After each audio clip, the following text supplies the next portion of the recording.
Ammonia வாயு கசிவு விவகாரம் தொடர்பாக திருவள்ளூர் ஆட்சியர் பேட்டியளித்தார். அமோனியா வாயு கசிந்த தொழிலகத்தில் என்டிஆர்எஃப், எஸ்டிஆர்எஃப் முகாமிட்டு மீட்புப் பணிகளில் ஈடுபட்டு வருகின்றனர். சுமார் 2 டேங்குகளில் உள்ள அமோனியா வாயுவை அகற்றும் பணியானது தொடர்ந்து நடைபெற்று வருவதாக ஆட்சியர் கவிதா தெரிவித்திருக்கிறார். அமோனியா வாயு கசிவில் சிக்கி 2 பேர் மட்டுமே உயிரிழப்பு எனவும் அவர் கூறியிருக்கிறார்.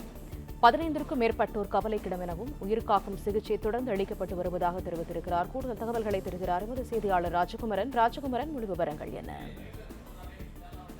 அமோனியா வாயு கசிவு காரணமாக பாதிக்கப்பட்டிருக்கக்கூடியவர்கள் கிட்டத்தட்ட 60க்கும் மேற்பட்டவர்கள் அதன் காரணமாக பாதிக்கப்பட்டிருந்தார்கள். அவர்களுக்கு பல்வேறு மருத்துவமனைகளில் சிகிச்சை வழங்கப்பட்டு வருகின்றது. சென்னை மாநகரில் இருக்கக்கூடிய ஸ்டான்லி மற்றும் ராஜீவ்காந்தி அரசு மருத்துவமனையில் நிலையில் இருப்போராக கருதப்படக்கூடியவர்களுக்கு சிகிச்சை வழங்கப்பட்டு வருகின்றது. அதன் அடிப்படையிலே தீவிர சிகிச்சை பிரிவில் அவர்கள் அனுமதிக்கப்பட்டு உயிர்காக்கும் சிகிச்சையான செயற்கை சுவாச சிகிச்சை முறை அவர்களுக்கு வழங்கப்பட்டு வருகின்றது.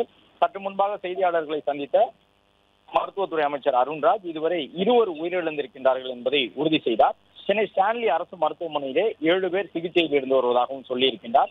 ராஜீவ்காந்தி அரசு மருத்துவமனையிலே 8 பேர் உயர் சிகிச்சைக்காக அனுமதிக்கப்பட்டிருக்கின்றார்கள். அனைவருக்குமே செயற்கை சுவாச கருவியின் மூலமாகத்தான் சிகிச்சை வழங்கப்பட்டு வருகின்றது என்பதையும் அமைச்சர் சொல்லியிருந்தார்.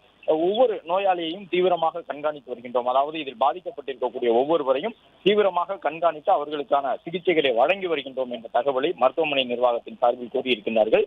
அதிக அளவில் விஷவாயுவை இவர்கள் சுவாசித்திருக்கின்றார்கள், அந்த அம்மோனியாவை என்பதுதான் அவர்களுடைய உடல்நலக் குறைவுக்கு மருத்துவ ரீதியாக இக்கட்டான நிலையில் அவர்கள் இருப்பதற்கு காரணமாக அமைந்திருக்கின்றது என்பதையும் எடுத்து சொல்லியிருக்கின்றார்கள். மருத்துவமனையில் சிகிச்சைக்காக அனுமதிக்கப்பட்டுள்ள சிலர் கவலைக்கிடமாக இருப்பதாகவும் தகவல் வந்திருக்கின்றது என்பதை அமைச்சரும் உறுதி செய்திருந்தார். அது மட்டுமல்லாமல் பேரிடர் மீட்பு குழுவினர் தற்பொழுது இறால் பண்ணை அமைந்திருக்கக்கூடிய பகுதியிலே பாதுகாப்பு கருவிகள் பொருத்தப்பட்டு அந்த பாதுகாப்பு உடையோடு மீட்பு பணிகளை மேற்கொண்டு வருகின்றார்கள். தொடர்ந்து அமைச்சர்கள் ஆதவ அர்ஜுனா, ராஜ்மோகன் உள்ளிட்டவர்கள் அடுத்தடுத்து மருத்துவமனைகளுக்கு சென்று அங்கே அனுமதிக்கப்பட்டுள்ளோருக்கு வழங்கப்பட்டு வரக்கூடிய சிகிச்சை முறைகளை கேட்டறிந்து வருகின்றார்கள். இது மட்டுமல்லாமல் சுகாதாரத்துறை சார்பிலே ஒரு குழு அமைக்கப்பட்டு அவர்களும் தங்களுடைய விசாரணையை தொடங்கி இருக்கின்றார்கள். இதோடு சேர்த்து தமிழ்நாடு முழுவதும் இருக்கக்கூடிய இதுபோன்ற அம்மோனியா உள்ளிட்ட விஷ வாயுக்களாக மாறும் தன்மை கொண்ட வாயுக்களை, திரவங்களை பயன்படுத்தக்கூடிய நிறுவனங்கள் குறித்து கணக்கெடுத்து அவற்றுக்கான ஒரு ஒழுங்குமுறையினை கொண்டு வருவதற்கான பணிகளையும் தமிழக வெற்றிக் கழக அரசு மேற்கொள்ள இருப்பதாக தகவல் வெளியாகி இருக்கின்றது. முதலமைச்சர் அதிகாரப்பூர்வமாக இது குறித்து அறிக்கை வெளியிட்டிருக்கின்றார். உயிரிழந்தோரை பொறுத்தவரை அனைவருமே வட மாநிலத்தை சார்ந்த தமிழகத்தில் தங்கி தொழில் செய்யக்கூடிய தொழிலாளர்கள் என்ற விவரமும் வெளியாகி இருக்கின்றது. அவர்களுடைய குடும்பத்தினருக்கு இழப்பீடாக 2 லட்சம் ரூபாய் வழங்கப்படும் என்று அரசு அறிவித்திருக்கின்றது.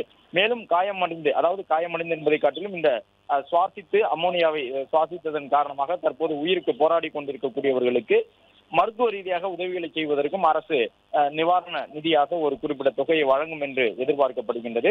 தொடர்ந்து அவர்களுக்கான சிகிச்சைகள் வழங்கப்பட்டு வருகின்றன.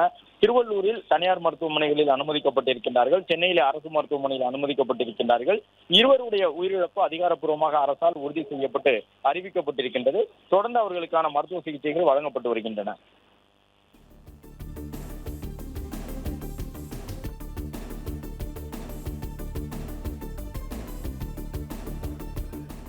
விரிவான தகவல்களுக்கு நன்றி ராஜகுமரன். மற்றும் ஆப் ஸ்டோரில் இருந்து பாலிமர் செயலியை QR கோடு மூலம் பதிவிறக்கம் செய்யுங்கள். செய்திகளை உடனுக்குடன் பெறுங்கள்.